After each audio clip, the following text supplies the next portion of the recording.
Paano kung isang araw, nabuhay tayo sa mundong may liwanag lang o tanging kadiliman? Ito ay ang kwento ng isang mundo kung saan mayroong liwanag o dilim. Nabubuhay ang kambal na babae. Sina Helia at Celine. Ang magkapatid na ito ay naninirahan sa dalawang magkahiwalay ng kastilyong celestial na konektado lang ng magandang tulay na may 7 kulay. Si Helia ang diyosa ng araw na sumasagisag sa liwanag. Siya ay may maningning na buhok at nakakabighaning mga mata at ang kanyang masiyahin at banayad na kalikasan kaya't pinahahalagahan siya ng lahat.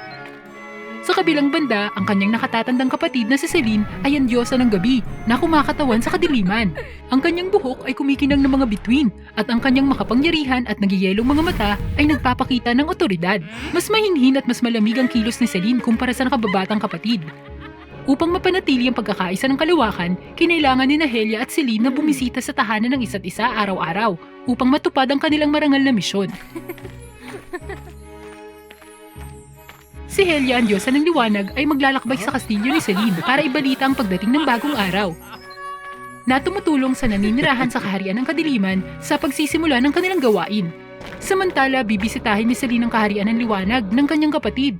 Tinutulungan ng lahat na magkaroon ng mapayapang pagtulog pagkatapos ng araw ng pagsusumikap. Ngunit isang araw, sumiklab ang hidwaan sa pagitan ng magkapatid. Bakit ka nagpupumilit, ate? Dahil masyado kang mahina para ayusin ito, Helia. Parehong naniwala na sila ang pinakamalakas. At sa huli, galit na bumalik sina Helia at Celine sa kani-kanilang kastilyo. At doon nagbaliktad ang mga buhay sa magkabilang kastilyo. Ang kastilyo ni Helia ay palaging nagdiningning at maliwanag na walang oras na nagbibigay ng kadiliman. Unti-unti napagod ang mga Diyos at tinalikuran ang kanilang mga tungkulin. Naghahanap ng mga lugar na walang liwanag. Nakaramdam ng kalungkutan si Helia nang walang kasama. Ginawa ang lahat ng gawain ng mag-isa. Inaalalang masasayang sandaling kasama ang mga tao.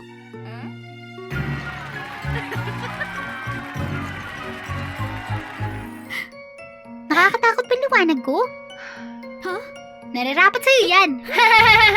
Ngunit ang kastilyo ni Celine ay hindi din maganda. Ang lahat ng nandoon ay nababalot ng dilim at ang kawalan ng liwanag ay naging dahilan ng pagkalanta ng halaman at paghihirap ng mga hayop. Bumangon ka at magtrabaho. Bawal ang tamad.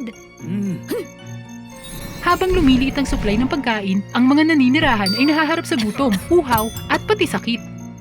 Nasaktan si Celine na masaksihan ng ganong pagdurusa, ngunit ang alaala ng kahambugan ng kapatid ay dahilan upang baliwalain niya ang lahat. Ang kanilang ina, si Stella, ang reyna ng kalawakan, ay labis na nadismaya nang makita ang kanyang mga anak na nag-aaway.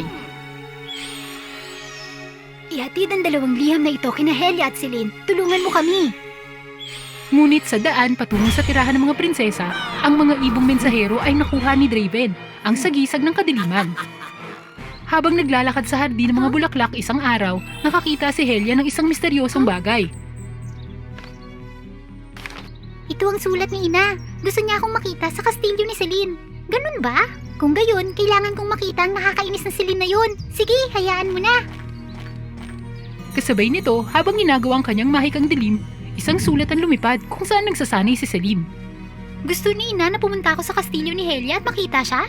Kakaiba!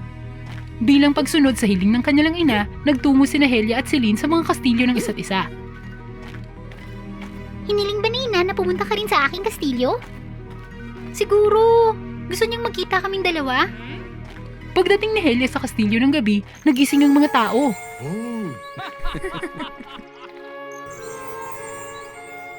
Salamat, Diyos sa Helia! Kahanga-hanga! Meron tayong liwanag muli! Napakasarap sa pakiramdam na tumutulong sa iba. Kasabay nito, nang dumating si Celine sa kastilyo ng araw, ang mga naninirahan ay nahulog sa mahimbing na pagtulog na kanilang inaasam. Nang makita ang mapayapang pagkakatulog ng kanyang nasasakupan, hindi mapigilan ni Celine na mapangiti. Hindi pa ako nakakaramdam ng ganitong saya. Dati ay walang iba kundi irita at inis lang.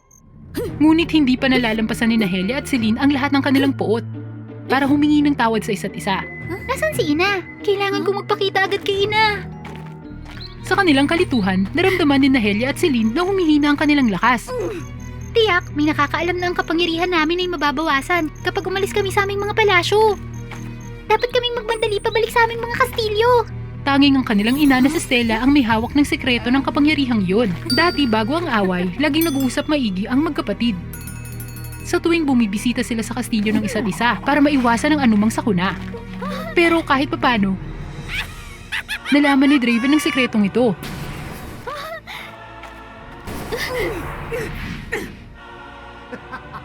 Dahil sa hangal na sulat, mahuhuli ko silang lahat. Sina Helia at Celine nanghina dahil sa kawalan ng lakas at nadala sa bitag ni Draven. Parehong natagpuan ng magkapatid ang kanilang sarili sa isang walang katapusang kawalan na wala ng takas. Nasaan na tayo, Celine? Tumahimik ka! Nag-iisip ako! Nagpatuloy sila sa paglalakad. Hindi alam kung saan sila pupunta. Hanggang sa yumanig at nahati ang lupa na bumuo ng napakalaki at malalim na mainit na putik. Hindi sinasadyang nadulas at nahulog si Helia kasama ang mga bato. Celine, bumitaw ka na! Ayokong maapektuhan ka! Hindi! Kailangan kita iligtas! Nagising sina Helia at Celine. Labis na nabalisa nang makitang nasa kawalan pa rin sila. Salamat! Ayos lang tayo! Patawad talaga! Ito'y dahil sa akin. Ang ating salungatan ay lumikha ng ganong tensyon. Sa wakas, nagkakaintindihan na ang mga anak ko. Bakit ka nandito? Si Stella ang kanilang ina ay nagpakita at malungkot na ibinunyag na dati ay labis ang pagmamahal niya kay Draven. Ipinagtapat niya sa kanya ang lahat ng kanyang sikreto, maging ang kahinaan ng kanyang dalawang anak. Sa panahon ng kanilang pagsasama, lihim na inubos ni Draven ang kanyang lakas hanggang sa matuklasan niya na siya ay sagisag ng kadiliman. Ginagamit siya para agawin ng trono. Ngunit dahil sa kanyang pag-aalala para sa dalawa, nais niyang gawin na isang bagay at tulungan silang magkasundo. Patawad po kung pinalungkot ka namin, Ina. Napakawalang puso po namin. Mga anak ko, pagkakaisa lang ang makakapagbigay sa atin ng lakas upang magtagumpay. Isinantabi ni Helia at Celine ang kanilang puot at nagsanib puwersa.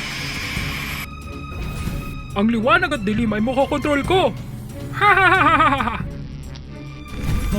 Hindi!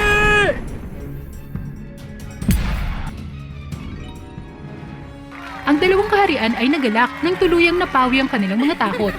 Higit na minahal ni Helia at Celine ang isa't isa at hindi na nainggit sa isa't isa para sa anumang bagay. Ang dalawang kaharian ay namuhay ng naaayon sa likas na ayos, nagising sa liwanag at inaanod na mapayapang pagtulog sa banayad na gabi.